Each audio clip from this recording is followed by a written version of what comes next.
अभी चाइना से एक शिपमेंट आ रही थी पाकिस्तान, जिसे इंडिया में रोक लिया गया मुंबई पोर्ट पे। दुनिया में कोई हथियारों की जंग नहीं है। दुनिया में इस वक्त जो निज़ाम चल रहा है, जो सिस्टम चल रहा है और जो जंग है, जो मुकाबला है, वो है इकोनॉमिक्स का। ये कि भाई वहाँ उनको उनके मुताबिक ये कि यहाँ पे कोई न्यूक्लियर जो वेपन्स हैं उनको बनाने के लिए कोई कार्गो मौजूद थी, कार्गो था, सामान था। कभी भी चाइना जो है इंडिया को ना हड़प सकता है, ना उस पे कब्जा कर सकता है, ना ठीक है, और कोई भी हो सकता है, चाइना भी हो सकते हैं, चाइना भी हो सकता है। पाकिस्तान को आप एक कंपनी के तौर पे कह रहे हैं, कंट्री नहीं है। उनकी एम्बेसीज, मैं आपको, हमें कितने मसले चाइना में फेस करने हुए, कितने मसले हमारे आए। हमारी एम्बेसीज हमें 3-3 दिन तक रिप्लाई नहीं देती, हमारे कॉल का जवाब नहीं देती। चाइना ने हमारे साथ बुरा कोई नहीं किया। अच्छा, उधर मुसलमानों की क्या सूरत हाल है? वो भी कोई अगर मुस्लिम, हाँ, वो आप कह सकते हो कि उन्होंने मस्जिदें खत्म कर दी हैं। अगर किसी इंडियन स्टूडेंट के साथ, किसी इंडियन बंदे के साथ कुछ होता है, उनकी एम्बेसी जो है प्रॉपर हर एक चीज में इन्वॉल्वमेंट करती है। वो ना बच्चे पैदा करते हैं, खुद नशा करते हैं, और 6-6 लड़कों, 5-5 लड़के, 4-4 लड़कों को वो जनाब 1000 1500 रुपया, 3-3 हजार रुपये छोटे छोटे बच्चों को लगवाया हुआ है। आवाम को ऑन करती है हर एक, हालांकि उनकी इतनी आबादी है 1.5 अरब की, हम तो 24 करोड़ हैं। हमारी चाइल्ड प्रोटेक्शन कहाँ है? क्योंकि कोई भी नॉन मुस्लिम से नहीं, हम नहीं, ईसाइयों से सही है, ईसाइयों से ठीक है, ठीक है, हम उनके साथ मिलके खा भी सकते हैं। कि इंडिया चाइना के टुकड़े कर सकता है। जड़ावाला में हमने ईसाइयों को भी नहीं छोड़ा, हमने मतलब ये कि हम इंडिया की जमहूरियत में तसलसल रहा है, वहाँ के निज़ाम में एक तसलसल है, वहाँ की जो एजुकेशन सिस्टम है उसमें एक तसलसल है। हेलो, कल एक खबर थी कि चाइना से पाकिस्तान न्यूक्लियर कार्गो आ रही थी, जिसे इंडिया की एजेंसीज ने मुंबई पोर्ट पे रोका, और फिर आज पाकिस्तान की तरफ से, पाकिस्तान फॉरेन मिनिस्ट्री की तरफ से रिएक्शन दिया गया कि भाई ये इंटरनेशनल नॉर्म्स की खिलाफ वर्जी है जो कि इंडिया ने किया है। पाकिस्तानी पब्लिक से पूछेंगे कि इंटरनेशनल लॉ के मुताबिक न्यूक्लियर वेपन या इसके रिलेटेड किसी भी प्रोडक्ट की इंपोर्ट एक्सपोर्ट करना क्या न्यूक्लियर इंटरनेशनल लॉ की खिलाफ वर्जी नहीं है? पाकिस्तान की पब्लिक इसके ऊपर क्या ओपिनियन रखती है, क्या राय देती है, इस वीडियो में जानेंगे। और जो मेरी पर्सनल ओपिनियन है वो भी मैं आपको साथ साथ बताऊंगा। दोस्तों, एक बहुत बड़ी खबर आज से पहले कभी ना सुनी, ना ही कभी देखी और ना ही कभी नजर से गुजरी कि तिब्बत के अंदर चाइना के खिलाफ प्रोटेस्ट हो रहा है। चाइना के अंदर जो तिब्बत के रहने वाले लोग हैं वो प्रोटेस्ट कर रहे हैं, और प्रोटेस्ट करते हुए उन्होंने ये भी बताया कि हमें इस वक्त इंडिया की जो है मदद चाहिए। अब ये प्रोटेस्ट क्यों हो रहा है इसके बारे में बताते चले जाएं कि चाइना की गवर्नमेंट तिब्बत में एक डैम बनाने जा रही है। अगर ये डैम वहां पर बन जाता है तो हजारों लोग बेघर हो जाएंगे, और जब वो उन्होंने प्रोटेस्ट निकाला है चाइना की इस पॉलिसीज के खिलाफ, इस गवर्नमेंट के खिलाफ, तो चाइना ने वहां पर जी लोगों के ऊपर तशद्दुद शुरू किया, उन लोगों को अरेस्ट किया, 100 के करीब बुद्ध को, जो बुद्धाज होते हैं, उनको अरेस्ट किया, और हजारों जो है तिब्बत के लोगों को सर उन्होंने अरेस्ट कर लिया। और ये चाइना के खिलाफ होने वाला जो है दूसरा बहुत बड़ा प्रोटेस्ट है। इससे पहले भी जो है उइगर्स मुस्लिम ने जी प्रोटेस्ट किया था, और हेल्प के लिए उन्होंने जो है दलाई लामा से कहा था कि हमें जो है इस मुसीबत से निकालें। अभी चाइना से एक शिपमेंट आ रही थी पाकिस्तान, जिसे इंडिया में रोक लिया गया मुंबई पोर्ट पे, कि भाई वहाँ उनके मुताबिक ये कि यहाँ पे कोई न्यूक्लियर जो वेपन्स हैं उनको बनाने के लिए कोई कार्गो मौजूद थी, कार्गो था, सामान था। हमारा हार्डकोक है ना, जो कोयला है, हाँ। ये इटली से, वैसे तो इंडिया से भी आता है, लेकिन जो अच्छा, मोस्टली अच्छा है ना, हाँ, वो इटली से ही आता है। अच्छा, इंडिया से भी आता है? इंडिया से तो ट्रेड वैसे बंद है।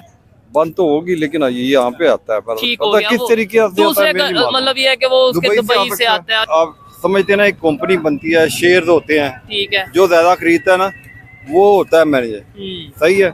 अब जिसके पास पाकिस्तान के ज्यादा शेयर है वो पुरानी तो उसकी है ना। वो कौन है? वो अमेरिका भी हो सकता है, इसराइल भी हो सकता है, ठीक है, और कोई भी हो सकता है, चाइना भी हो सकते हैं, चाइना भी हो सकता है। पाकिस्तान को आप एक कंपनी के तौर पे कह रहे हैं, कंट्री नहीं है। चाइना ने हमारे साथ बुरा कोई नहीं किया। अच्छा, उधर मुसलमानों की क्या सूरत हाल है? वो भी अगर मुस्लिम, हाँ, वो आप कह सकते हो कि उन्होंने मस्जिदें खत्म कर दी हैं। वो छोटी बात है। काशगर में नहीं की हैं। हाँ। वो इसलिए कि वो कम्युनिस्ट हैं। अच्छा, उन्होंने, उनका कानून है जो भी है, वो भी देखे ना, गलत तो किया ना। वो ना बच्चे पैदा करते हैं, खुद नशा करते हैं, और 6-6 लड़कों, 5-5 लड़के, 4-4 लड़कों को वो जनाब 1000 1500 रुपया, 3-3 हजार रुपये छोटे छोटे बच्चों को लगवाया हुआ है। ठीक है, हमारी चाइल्ड प्रोटेक्शन कहाँ है? क्योंकि कोई भी नॉन मुस्लिम से नहीं, हम नहीं नहीं नहीं नहीं, हाँ। ईसाइयों से सही है, ईसाइयों से ठीक है। ठीक है। ठीक हम हो उनके गया। साथ मिलके खा भी सकते हैं। जड़ावाला में हमने ईसाइयों को भी नहीं छोड़ा। हमने मतलब ये कि हमारे लोगों ने मैं उसकी वजह, मैं आपको वजह बताता हूँ। अभी ये रिसेंटली जो वाकया हुआ है, वो कौन सा? औरत ने जो हाँ, लिबास इचरा पहना- बाजार में वो अरबी में वो मैं कुछ- आपको बता, हाँ। वो कम इल्मी की वजह से हुआ है। ये चीज़। अगर आप पढ़े लिखे हो, आपको पता वो क्या लिखा है, हलावा। वो है इकोनॉमिक्स का।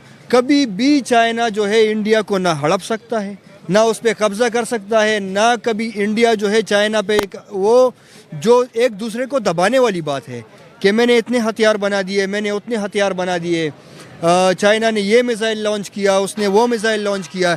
ये जो है हथियारों की रेस जो है ये दुनिया में अमेरिका और रूस के बीच में भी चल रही है। और मेरे बेहतरीन दोस्त जो है वो उनमें से इंडियंस भी हैं। उनकी आवाम जो है मतलब हमारे साथ कोई दुश्मनी नहीं रखती। ये एक जहन में एक चीज़ बनाई हुई है कि हिंदू कहा जाएगा, हिंदू तबाह कर लेगा। कौन सा मुल्क किस मुल्क को कहा गया? रशिया यूक्रेन को नहीं कहा सका। सही बात है। वो जो है ये इसराइल फ़लस्तीन को नहीं खा सका। अभी तक वो एग्जिस्ट कर रहा है। सही बात मतलब ये कौन किसको खा लेगा? ये मतलब ये इसकी जो है ये एक नैरेटिव है कि हिंदू पाकिस्तान को खा और जाएंगे। इस बुनियाद पे जो है मतलब कोई हिंदू पाकिस्तान को खाए या ना खाए, लेकिन बहुत सारे लोग पाकिस्तानी अवाम को खा गए।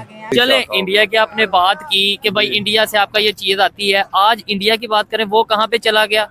अपना इन्वेस्टमेंट की अगर बात करें, फॉरेन इन्वेस्टर वहां पे आ रहे हैं। हम चाइना के कर्जे के नीचे या चाइना के साथ ट्रेड करते करते उसके हाथों फंस चुके हैं। क्या कहना चाहेंगे? भाई ये सूरत पता कि जब तक हमारे सियासतदान इस मुल्क के साथ मुखलिस नहीं होंगे ना, तो हम कुछ भी नहीं कर सकते। देखिए अब अफगानिस्तान आप देख लें, अभी आजाद हुआ है। हाँ। वहाँ पे वो जो नहरी निज़ाम है जनाब, बहुत अच्छा निज़ाम, मसनूई बना रहे हैं, आर्टिफिशियल बना रहे हैं। हाँ। ट्रेन उन्होंने चला ली है। ठीक है। उसके बाद अब वो तेल निकाल रहे हैं चाइना के साथ मिलके। तो ऐसे हमें ही। क्या तकलीफ है जी? पाकिस्तान को क्या तकलीफ है?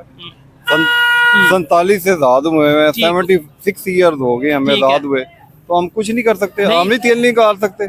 हम ये जो है क्या कहते हैं पिंक सॉल्ट, ओ तो हम उसके लिए कुछ नहीं कर सकते। ठीक है। और बड़ी बात यह कि 1947 में हम आजाद हुए या हिंदुस्तान से अलहदा हुए। आज हिंदुस्तान किधर है? दुनिया की 5वीं बड़ी इकॉनमी है। उसको भी छोड़ दे भाई, ठीक है। आप बांग्लादेश को देख लें। हाँ बिल्कुल, उसने ये फैसला किया ना, ऐसा ही है। उसने क्या फैसला किया? हमने लोन नहीं लेना, ठीक कर्जा हो। नहीं लेना। ठीक है। तो क्या हम नहीं फैसला कर सकते? हम अक्सर दावे अच्छा, वो करते क्यों नहीं हैं। फैसला कर सकते जी। हम? मैं आपको बताता हूँ ना, ठीक है। अगर एक MPA MNA 5 करोड़ 10 करोड़ लगा के MPA या MNA बनता है, वो हमारी खिदमत के लिए थोड़ी बनता है। कहते तो लेकिन यही है ना। यार ये बिजनेस है भाई, छोटे भाई आप पढ़े लिखे बंदे हो, हम तो इतने पढ़े लिखे नहीं है। ठीक है। वहाँ पे जो है वहाँ पे इंडियंस हमसे ज़्यादा जो है फैसिलिटेट है। उनकी एम्बेसीज में आपको, हमें कितने मसले चाइना में फेस करने हुए, कितने मसले हमारे आए। हमारी एम्बेसीज हमें 3-3 दिन तक रिप्लाई नहीं देती, हमारे कॉल का जवाब नहीं देती। अगर किसी इंडियन स्टूडेंट के साथ, किसी इंडियन बंदे के साथ कुछ होता है, उनकी एम्बेसी जो है प्रॉपर हर एक चीज़ में इन्वॉल्वमेंट करती है, अपने अवाम को ऑन करती है हर एक। हालांकि उनकी इतनी आबादी है 1.5 अरब की, हम तो 24 करोड़ हैं। क्या कि इंडिया चाइना के टुकड़े कर सकता है? हाँ मतलब ये बात तो बिल्कुल आपकी बात सही है कि एक वो उनके अवाम को, अगर आपको पता है अगर किसी मुल्क को तोड़ा जाता है ना, जिस तरह हमारे साथ हुआ है, अगर हमारे साथ हमसे बांग्लादेश अलग हुआ है तो हमारी अवाम ने बांग्लादेश को अलग किया है, ना कि भारत की। इंडिया जो है इस वक्त दुनिया की सबसे बड़ी डेमोक्रेसी है। इंटरनेशनली वो अमेरिका से भी बड़ी डेमोक्रेसी है। 1.5 प्लस आबादी का वो मुल्क है। ठीक है। दूसरी बात यह है कि इंडिया की मतलब जो जमहूरियत है वो उसमें तसलसल रहा है। इंडिया की जमहूरियत में तसलसल रहा है, वहाँ के निज़ाम में एक तसलसल है, वहाँ की जो एजुकेशन सिस्टम है उसमें एक तसलसल है।